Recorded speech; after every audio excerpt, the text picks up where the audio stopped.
Alrighty, hello. Guys, this is my last video. My last one, I hope. And then you get to see my real face again. So yeah, alright, this is another fun experiment, 2 experiments today.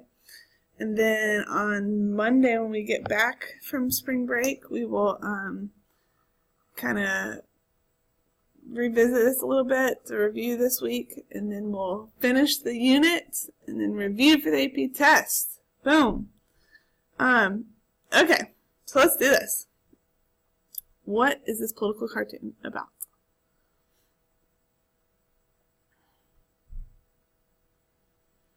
It's saying that the youth are like you guys are all like one another, right? You guys express your individuality by being like each other. Well, guess what? It's not just the youth. It's everybody. One of my favorite movies about this topic is Mean Girls. I feel like it does the perfect job of making fun of conformity. But that's what this is all about. Conformity, this first section.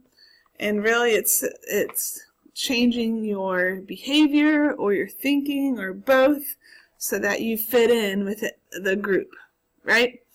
It can be a good thing, but it also can be a bad thing because you lose your individuality, right? So this can be anything from like yawning, when people yawn, coughing, laughing. It can be your clothes, it can be things you do that are cool. Check out this little graph. So, they have a Confederate rubs their face. You remember what the Confederate means? It's somebody working for the experiment. If the Confederate rubs their face, the participant's more likely to. If the Confederate shakes their foot, the participant's more likely to. So even stuff like that. Yawning. You know yawning is contagious. So, I think that picture is hilarious. Alright, every year there is something that goes around fashion-wise among the youth that everybody does. Duck boots, right? I wish I was there to talk about what else. You guys know this now. But it's not just youth. It's everybody. Everybody does it. And it's funny because even the people that are trying to not be like everybody else tend to look like each other. Right, that countercultural thing. Okay, so that famous study, this is one to definitely know. Solomon Asch, so you got to know Asch, and he's going to study conformity. Okay, all right. So what happens?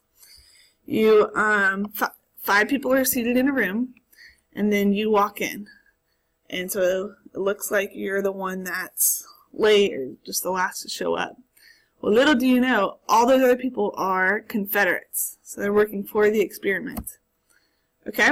And what they do is they say that they're going to measure or test your visual ability, something like that. Acuity, maybe. And they're going to show you a sign. And they're going to have 3 lines over here, 1, 2, and 3. And you have to say out loud which one this standard line is most similar to.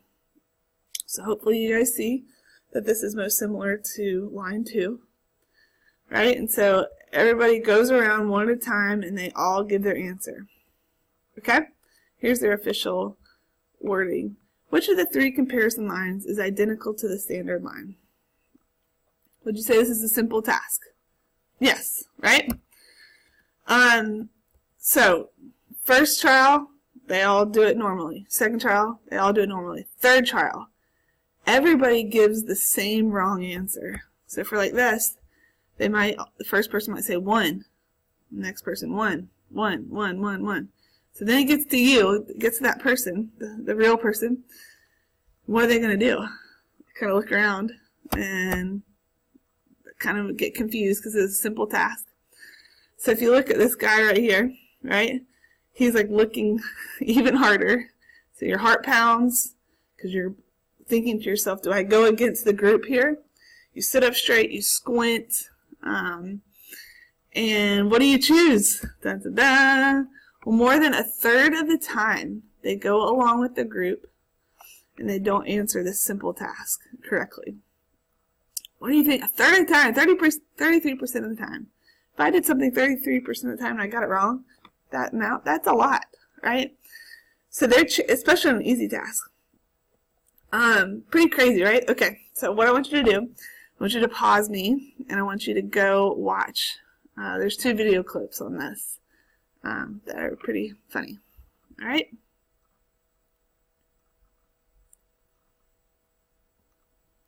All right, I'm going to assume you've paused me. You've unpaused me. Okay, so I think it's pretty amusing. That is Ash's conformity study, right? And hopefully you noticed too is that later when they were able to write down their answer, they were more willing to go against the group to give the right answer. So why do we conform? What things make us more likely? One is when we're insecure, and that could be for a couple of reasons. But in general, when you're insecure, you're more likely to conform. When there are at least 3 people there, if there's only 2, then you're less likely because it's not as big of a group. So you're not rocking the boat as much. Okay? When everybody else agrees. So you saw in that video, if one person disagrees with the group, then you feel like you have somebody to make that connection with, which is crazy. You just need one person, right? All right, if the group has a high status, like the Plastics and Mean Girls, if there's a high status, then you're more likely to conform because you want to be part of that status, or they're more powerful or something. All right, you're more likely to conform if you haven't made an opinion before. If you have, then you feel like you're going against yourself. So those are all things that make you more likely to conform. That came up wrong. I'll fix that later. All right, but 2 categories of reasons why we conform. One is normative social influence. All right, so we conform because basically we want to be normal, right? We want to gain approval. We don't want to be rejected. And that's all of us in life. And that goes back to Maslow's hierarchy of needs and wanting to belong, right? Is that you want to gain approval. Okay? And if you're not respected, then you can believe that all these negative things about yourself. So that's one. It's kind of the emotional appeal. The other one, why else do we conform? Because we believe that the group provides some valuable information. So this isn't like the emotional thing. This is like, I think the group here is telling me something important. Right? And then you get that side note. Some people will never listen to others. Some of us are less likely to conform than others, for better and for worse. Right?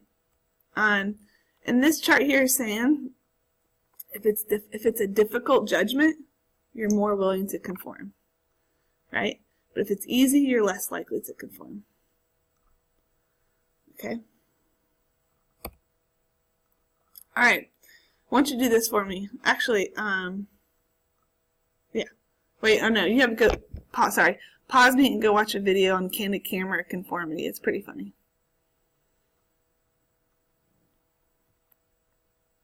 Okay. I'm going to pretend that you have watched that. All right. Candid camera, which is pretty hilarious. And now we're on to the next one. All right. I want you to, if watching this, stand up. Go ahead, stand up. Okay, you can sit down. Did you do that? Okay, why'd you do it? I wonder what you're saying right now. Because you told me to? If you didn't do it, it's because you're lazy, probably. If I was there, I would have made you stand up. Alright, so this section is on obedience. This is another famous one. Okay, this is probably up there with the prison experiment on most famous psychological studies.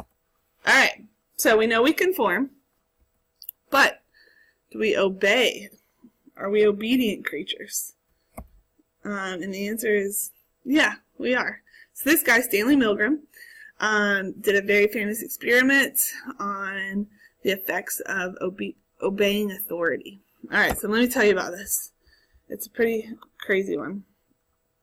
Alright, so you and another person show up to an experiment, and I had to do this all the time in college, because if you took Intro to Psych, you had to sign up for experiments. You could quit, but you had to sign up. Anyway, you and another person shows up to an experiment, okay? And they say that you're doing a study on learning, I think it was learning.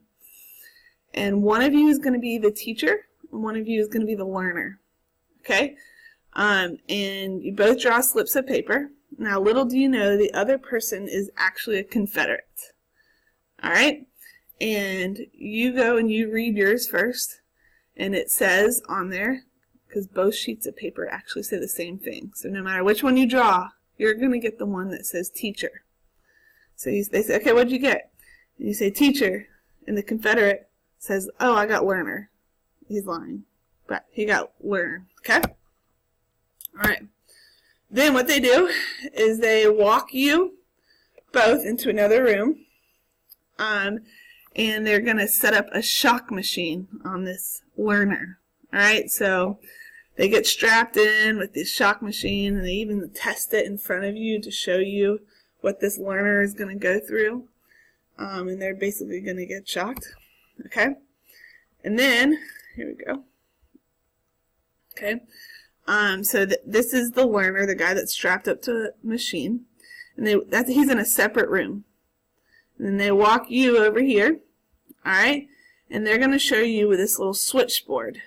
And this is what you're in charge of, being the teacher here. So there's he is set up. All right, and on this switchboard, I forget what the number. There's a lot of these different switches, and each one has a different level of voltage. All right, and on here it says slight, moderate, strong, very strong, intense, extreme intensity, danger, severe, and the last category is XXX with voltage. Okay? All right, and so there's your little setup. So you cannot see that learner. All right, so you are here in front of this machine, and then the person running the study has a lab coat on, and they are kind of watching you. Okay? And they tell you that your task is to teach and test the learner on a list of word pairs. All right? And if they get one wrong, then you start off on the very left, on the slight side, and you shock them. It makes a noise. Okay? So it says you are to punish the learner for wrong answers by delivering brief electric shocks. And then after each error, you move up to the next higher voltage. And unless they start to learn, you get to the end. That's the goal. All right? And what happens when you press that? Lights flash, an electric buzz, it goes bzzz, fills the air, and you hear the learner's response. And at the beginning, you'll hear this. It's actually a loop. Okay, so they're running a loop of audio. And so I think the beginning is like, ouch! Whew! Later it goes on, get me out of here! Get me out of here! And then later, towards the very end, there would be no response. And so what are you kind of assuming if you don't hear the person at all? They died. Or a stroke or something like that. What else am I forgetting to make sure you know? Okay, so there's your shocks.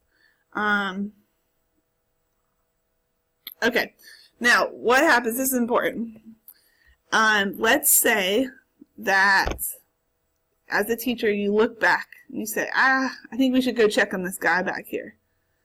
The instructor here says, he's got this like line down, it is important that you continue with the experiment. It is absolutely necessary. Basically telling you to keep going.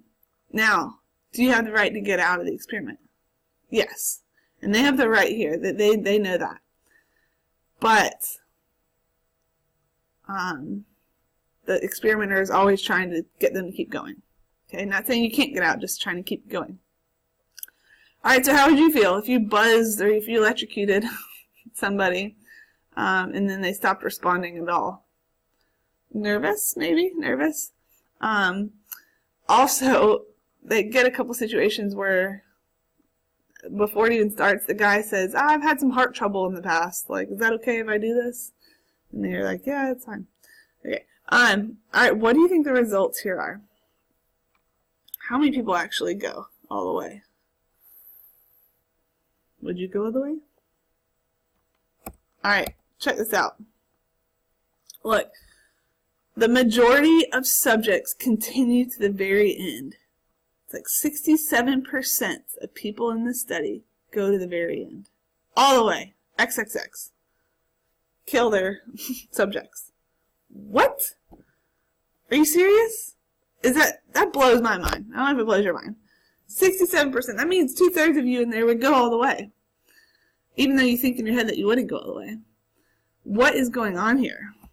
Right? What's going on? The idea is that we listen to authority. Even when it comes to something like this. Why? Why do we listen to authority? Even if it goes against your own ethics.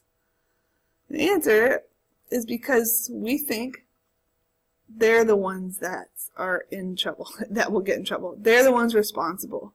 I don't have any individual responsibility if I'm underneath somebody. And I know in your head you're probably like, I just can't believe that I would go against my own ethics, blah, blah, blah. And they did a modern study of this, and same thing, same percentage of people went to the end. So you're going to watch this experiment, and you can, it's the old experiment, and you can fast forward a little bit if you want to. But I do want you to kind of watch a lot of it, because it's fascinating. All right. I think you got the link. And then I'll see you after spring break. Bye, guys. It's not letting me pause it.